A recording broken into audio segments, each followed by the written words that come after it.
I've told this story maybe 4 times in my whole life, not because I forgot it, because every time I get to the end, somebody looks at me like I'm making it up. 17. They go quiet and then they say, "Come on." Nobody does that, and I just nod because I get it. I was there and I still don't fully believe it some nights. But I'm gonna tell you anyway, the whole thing. The way it actually happened, not the cleaned-up version that ended up in some report nobody read. There was a woman. She wasn't supposed to be the one. That's the part that sticks in my chest after all these years. She wasn't supposed to be anything but the quiet one who carried the radio and never raised her voice. And by the end of that day, every man left alive in that street owed her his life. Let me back up. It was hot. I mean the kind of hot that gets into your teeth. The city we were in had been beautiful once, you could tell. Old stone buildings, narrow streets, little balconies with iron railings that somebody's grandmother probably hung laundry on. Now half of it was rubble and the other half was waiting to be. The air smelled like dust and burnt rubber, and something sweeter underneath that you learned not to think about. We'd been pushing through the eastern quarter for 3 days. Slow work, house to house. You don't run in a place like that.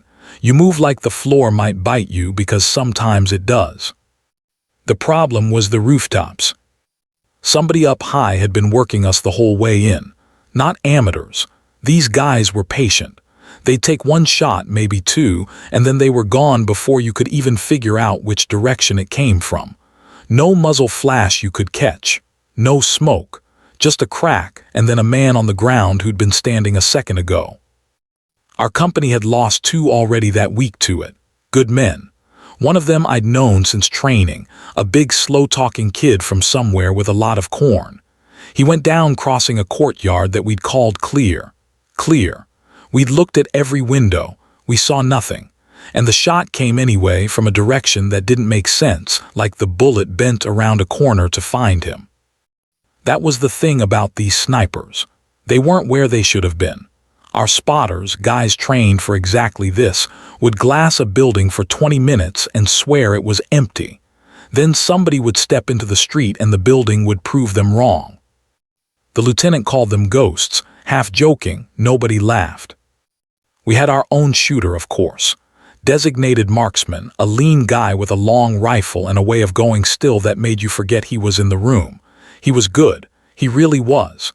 He'd been hunting these rooftops for 2 days, lying in the heat with his eye to the glass until his vision blurred and he hadn't gotten a single one. Not one. It was eating him. You could see it. A man like that being beaten by something he couldn't even see, it does something to him. And then there was her. I want to tell you about her right, because the way people picture it afterward is always wrong. They imagine some movie thing, you know, the tough talker, the one with the scar and the attitude. She wasn't that. She was small. Not weak, just small, the kind of person who could disappear in a doorway. She kept her hair tucked up tight and she had this habit of chewing the inside of her cheek when she was thinking. She carried the radio for our section. That was her job.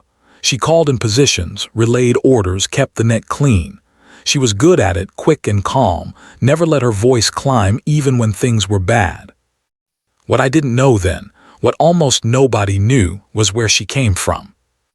I found out later in pieces, the way you find out everything about people in a war, sideways and too late. Before all this, before the uniform, she'd grown up in flat country where the only thing to do on a Sunday was shoot. Her father had her on a rifle when she was 6. Competition stuff by the time she was 12. The kind of shooting where you lie in a field all day and learn to read the wind by the way the grass leans, by the heat shimmer off the dirt, by things you can't even put words to. She'd been ranked, nationally. And then life happened the way it does and she ended up here, carrying a radio, because nobody had read her file close enough to know what they had. She never said any of this. That was the thing, she just watched. I noticed it that morning, the watching. We were holed up in the lower floor of a gutted building, waiting for the heat of the day to break before we pushed again. Most of the guys were doing what guys do, eating, complaining, trying to sleep sitting up. But she was by the blown-out window, very still, just looking. Not at anything obvious. Her eyes were moving along the rooflines across the way in this slow, even sweep back and forth, like she was reading a page. I asked her what she was looking at. She didn't turn her head. She said the city's wrong. I asked her what that meant. And she said, you ever notice how laundry never lies? People put their washing out, it tells you where the wind goes. But there's 3 buildings over there with lines strung up and no laundry on them. 3 days, no laundry. Why would you string a line and never use it? I looked, she was right. I hadn't seen it.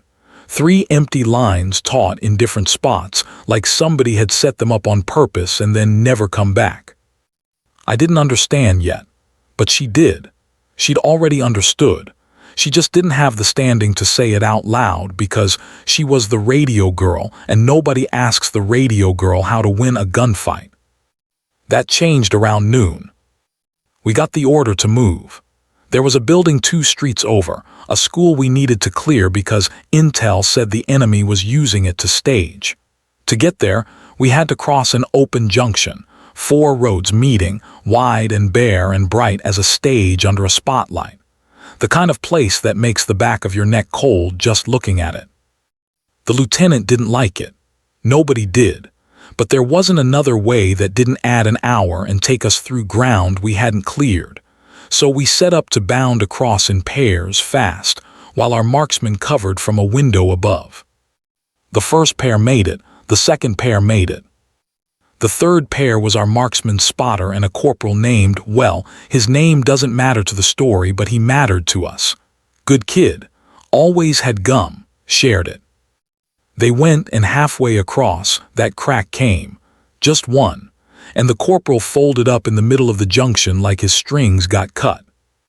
The spotter dove for him, got a hand on his vest, started dragging, and the second crack came and caught the spotter through the shoulder and spun him down too. Now we had 2 men down in the open, and a shooter we couldn't find. Our marksman was going crazy in the window above us, glassing, swinging the rifle, looking for the source. He was talking fast and low, that building, no, that one. Where is he? Where is he? He couldn't find it. The shots had come by the angle from somewhere across the junction, but every window over there was a black empty square and none of them showed a thing. A third crack. This one hit the wall by our marksman's head, close enough to spray grit in his face, and he jerked back from the window swearing. That was the moment. That was when the whole thing tipped. Because the shooter out there had just told us something. He'd shown us he could reach our man in the high window, which meant our best shooter, the one guy who was supposed to solve this, couldn't even stay in position to try. The 2 men in the junction were still alive. You could see them moving, the corporal weakly, the spotter trying to crawl with one arm. They had maybe minutes, and anyone who went out to get them was going to die doing it. The lieutenant was on the radio screaming for support, for smoke, for anything.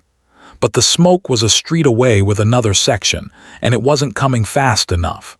You could hear it in his voice, the math he was doing, the math that ended with 2 dead men he couldn't reach. And in the middle of all that noise, all that panic, she stood up. She'd already taken off her radio, set it down careful, like it mattered, like she was handing off a baby, and she walked across the room to where our marksman was crouched against the wall with grit in his eyes and his hands shaking, and she didn't say anything dramatic. She just held out her hand for the rifle. He looked at her like she was insane. We all did. This little radio operator, this quiet woman, reaching for the long gun like she had any business with it. He said, "What are you doing?" And she said, and I'll never forget this because it was so calm it didn't fit the room, she said, "Give me the rifle. I know where they are." For a second nobody moved. Our marksman just stared at her. I think part of him wanted to laugh and part of him was too scared too. 2 men were bleeding out in the street, and this radio operator was standing over him, asking for his rifle like she was asking for a cigarette. But here's the thing about him. He was a good shooter, but more than that, he was honest. And he just spent 2 days proving he couldn't crack this. So when he looked up at her, really looked, Something in his face changed. Maybe he saw the way she was standing, calm in a way that didn't make sense, like a person who's done a thing 10,000 times and isn't thinking about the thing at all anymore. He gave her the rifle. The lieutenant saw it happen and started toward us, his mouth already opening. What the hell are you doing? Get her off that. But she was already moving, and the way she moved shut him up. She didn't go to the window our marksman had been using. That was the first thing. She crawled past it, low, all the way to the far corner of the room where there was just a crack in the wall, a gap where a shell had punched through and left a hole the size of a fist. She tucked herself back from it, way back into the shadow, so the muzzle of the rifle would sit well inside the room and not poke out where the light could catch it. I didn't understand that yet either. I do now. A barrel sticking out a window is a flag. A barrel sitting deep in a dark room is nothing. She knew that without thinking about it, the way you know how to walk. She got down behind the rifle, and then she went still. I've seen a lot of men shoot. I've never seen anyone go still like that. It wasn't tense. It was the opposite. Her shoulders dropped. Her breathing slowed down until I couldn't see it. The chewing her cheek thing was gone. Her face emptied out completely, like she'd left the room and only her eyes stayed behind. She lay there doing nothing for what felt like forever, probably 40 seconds. The lieutenant was hissing at her to do something. The men were dying. What are you waiting for? She didn't answer. She didn't even seem to hear. She was reading. Later she tried to explain it to me once, and she had trouble because to her it wasn't steps. It was just one thing she saw all at once. But she walked me through it slow. She said the empty laundry lines were the key. 3 of them strung tight, in spots with good sightlines over that junction. A laundry line is the perfect range marker, she said. You put it up days ahead, looks like nothing, and now you've got a measured distance to a spot the enemy is going to have to cross. Civilians put laundry out at one height. Somebody had strung these high and tight and bare. Aiming aids, pre-ranged. That's how they were hitting men crossing open ground with one shot, no adjustment every time. They'd done their homework before we ever got there. So she didn't look for the snipers. She looked at the lines and worked backward to where a man would have to be to use each one. And the second thing she'd noticed, days back, the thing the rest of us missed completely. The shooters weren't in the windows. She'd watched the way our spotters always glassed the windows and came up empty, and she figured it out. The shooters were back from the windows, deep in the rooms, same as she was now. Some of them weren't even shooting through windows at all. They'd knocked little holes in the walls, low down, near the floor, and they were lying behind those, where no one ever thinks to look, because who looks at the bottom of a wall? She found the first one in about a minute. She said, top floor, blue building, the one with the broken balcony. Said it flat to no one, like reading a number off a meter. Then, second window from the left, but he's not in it. He's behind the wall to the right of it. There's a shadow that doesn't match. Our marksman, lying beside her now as her spotter, swung his binoculars over and looked for a long time and finally said, I don't wait. Wait. And then quieter, oh. She breathed out, held, and the rifle went off. I was watching the blue building through a gap, and I swear I saw nothing happen. No drama. Just, for one instant, a little puff of dust off the wall right where she'd said, near the floor, and then a piece of something dark sagged forward into the gap and didn't move again. 1. Nobody cheered. It was too quiet, too fast, too strange. The lieutenant had stopped talking entirely. She was already moving the rifle, not fast, smooth. She said, second one's using the corner building, the cafe, there's an awning. He shoots and then he pulls back behind the support pillar. I watched him do it twice this morning and didn't know what I was looking at. Wait for him to take the shot, then he comes back to the same spot. They always come back to the same spot. That's the mistake. That's always the mistake. We waited. And down in the junction, the spotter with the bad shoulder had managed to drag the corporal a few feet toward a low concrete planter. The only cover out there. The sniper at the cafe took the bait, took a shot at them, missed by inches off the planter, and then, exactly like she'd said, slid back behind his pillar to the same firing spot he liked. She was waiting for him. The rifle went off and the man behind the pillar just stopped being a problem. I saw that one clearer. He'd leaned out maybe 4 inches. 4 inches was enough. 2. Now something shifted in the room. I can't fully describe it. It was like the air changed. The lieutenant came up beside her, crouched, and he wasn't ordering her anymore. He was asking, "Quiet. What do you need?"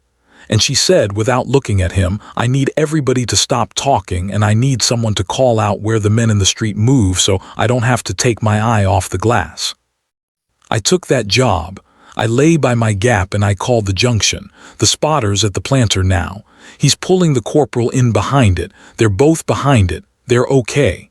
They're okay for now. She didn't answer. She was already hunting the third. This one took longer, 5 minutes, maybe more, because the first 2 had gotten her on the board, but they'd also told the others something. The remaining shooters had felt their friends go silent. They knew, suddenly, that somebody over here could see them. And a good sniper who knows he's been made does the hardest thing in the world to beat. He stops moving. He waits. So it became a patience fight. The thing those ghosts had been beating us with for 3 days, and it turned out she was better at it than all of them. She didn't rush. She lay there and she let the city talk. She watched for the small things. A bird that wouldn't land on a particular ledge.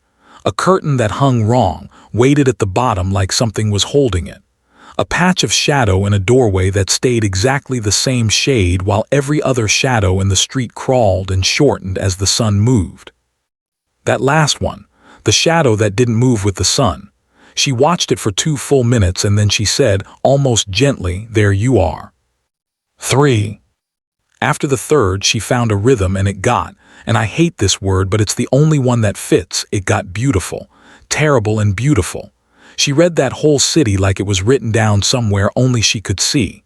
The laundry lines, the wrong shadows, the little knocked-out holes at the bottoms of walls, the places a smart man would choose, and the small, unavoidable thing each smart man did to give himself away.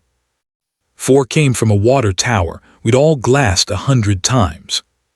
5 was lying inside a parked truck, shooting through a gap in the tailgate, and she found him by the way the truck sat low on its springs on one side. 6 she got mid-move, the only running shot she took all day, a man sprinting between 2 buildings because he'd finally lost his nerve and decided the spot wasn't safe anymore. He was right that it wasn't safe. He was just too late about it. The room had gone completely silent around her except for me calling the street and our marksman calling the hits, and his voice had changed too. The first couple he'd said flat like he didn't believe it. By the 6th he was saying it with something close to reverence. Hit, hit, God Almighty, hit. 6 men, in maybe 25 minutes. Men that our entire company, with all our training and all our gear and 2 days of trying, had not been able to touch even once. And down in the street, behind that planter, the corporal who'd been shot was still breathing, because she'd bought him time. Every shooter she took off the board was one more set of crosshairs that wasn't on him. The lieutenant finally got his smoke. A section 2 streets over popped it and the junction filled with gray, and under that cover a rescue team finally got out to the planter and dragged both men back to safety. The corporal lived. I should tell you that now so you're not sick over it. He lived. He's got a limp and a grandkid, and he sends her a card every single year, and I'll get to that. But it wasn't over, not even close. Because as the smoke cleared, she said something that put the cold right back into all of us. She lifted her eye off the glass for the first time in half an hour, and she looked at the lieutenant and she said, "There's 11 more, 11 more." She said it like she was telling us the weather, and the worst part was, none of us doubted her anymore. 20 minutes ago she'd been the radio girl. Now when she said there were 11, we just believed there were 11. But the easy part was over, and she knew it. The first 6 had been working alone, more or less, confident, lazy in the way men get when nothing has gone wrong for them in a long time. The 11 that were left were the ones who'd been listening to their friends die one by one, and they had stopped being lazy.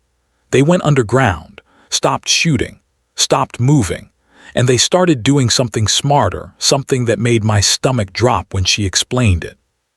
They started hunting her back. See, every time she fired, she gave a little away. The rifle she was using wasn't silent. The sound bounced around those stone streets, so it was hard to place, but it could be placed if you were patient and you were good. And these last 11 were patient and good. They'd figured out the same thing she had, just slower and from the other side. Somebody in our building could see them. So now they wanted to find which window, which hole, which shadow, and put a bullet in it. The duel turned around. For the first time, she wasn't just the hunter, she was the prize.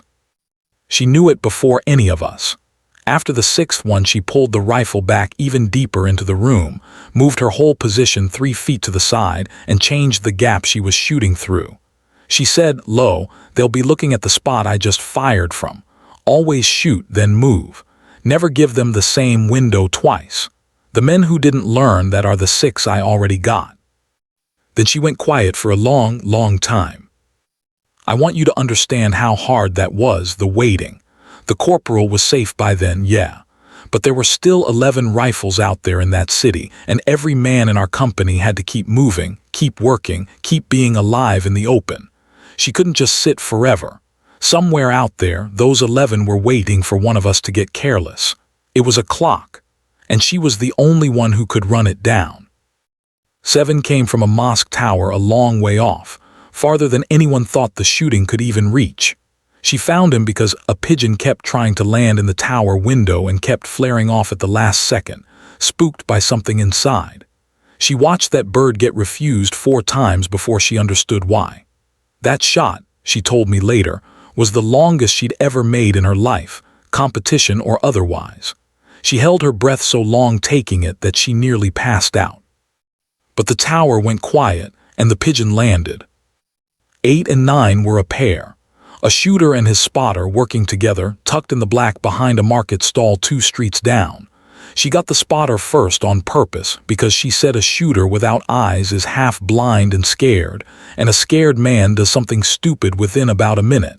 He did. He moved to look for his friend. 9. After 9, she stopped for a second, and I saw her hand come off the rifle and press flat against the floor, just for a moment, fingers spread, like she needed to feel something solid.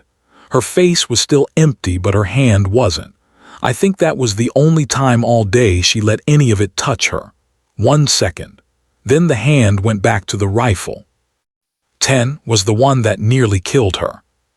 She'd found him, a man lying behind one of those low knocked-out holes at the base of a far wall, and she was settling in to take the shot. What she didn't know, what none of us knew, was that there was an 11th man covering him, watching her area, just waiting. She fired, got the 10th clean, and in the half-second after her shot, that crack came back at us, the enemy's answer, and it came through her gap, through the exact hole she was shooting from. It missed her face by an inch, maybe less. It hit the wall behind her and threw stone chips across the back of her neck, and she flinched.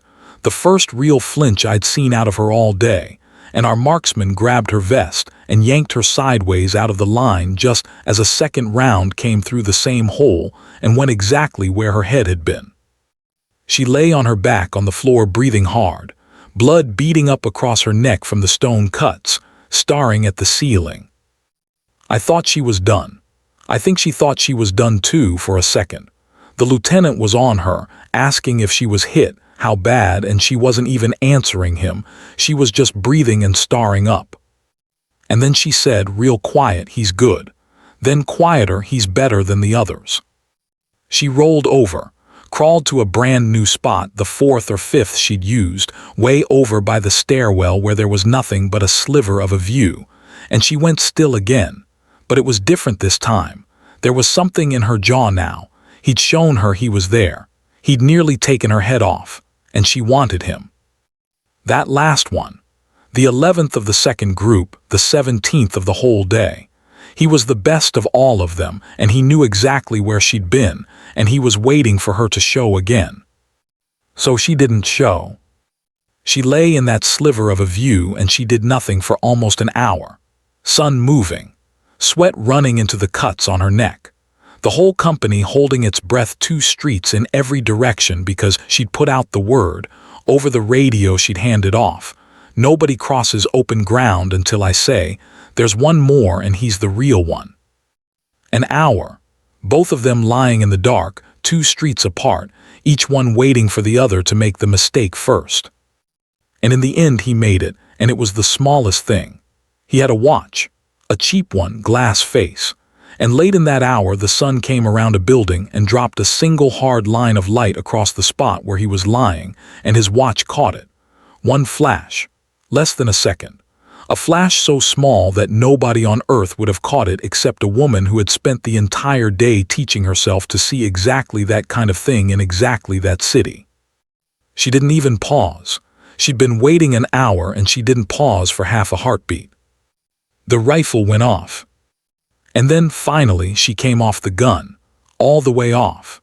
She set the rifle down on the floor very gently, the same way she'd set down the radio at the start, and she put her forehead on the cool stone of the floor and she stayed like that, not moving, while the whole room stared at her. 17. Nobody said it out loud for a while. Then our marksman, the man whose rifle it was, the man who'd hunted those same ghosts for 2 days and got none, said it for all of us. He said it soft, almost like a prayer. 17. Confirmed. I'll tell you what didn't happen next, because this is the part people don't believe even more than the number. There was no medal ceremony. Not then. Not for a long time. The report went up the chain and somewhere along the way it got softened, smoothed, spread around because the official version couldn't quite cope with the idea that a radio operator had done in a single afternoon what trained marksmen couldn't do in 2 days. So it became a unit action, a team effort. Her name was in there but small. She didn't fight it. That's the thing that tells you who she really was. She handed the rifle back to our marksman, picked up her radio, wiped the blood off her neck with her sleeve, and the next morning she was calling positions on the net in that same calm, flat voice like nothing had happened at all. Like she hadn't just done the most extraordinary thing any of us would ever see. I asked her about it once weeks later. I asked her how she felt doing what she did, the 17. She was quiet for a long time, and then she didn't talk about the shooting at all. She talked about the corporal behind the planter. She said, all I was thinking about the whole time was him. Every single one I took, I wasn't thinking about that one. I was thinking, that's one less gun pointed at the kid in the street. She said she never once thought of it as 17 kills. She thought of it as one man saved, 17 times over. That corporal lived like I told you. Got his limp, got his life, got his grandkid. And every year, every single year on the anniversary, he sends her a card. I've seen one. It doesn't say much. It just says thank you for the years, because that's what she gave him. Years, decades, a whole life he wasn't supposed to get. I've thought about that a lot getting older myself now. We spend so much time keeping score the loud way. The 17, the number that makes people's mouths fall open at a dinner table, but that was never the real number to her. The real number was 1. One man breathing behind a concrete planter going home. The Marines said those snipers were impossible to spot. And maybe they were, for anyone who was only looking for snipers. She wasn't. She was looking for the man she could save. That's why she found them.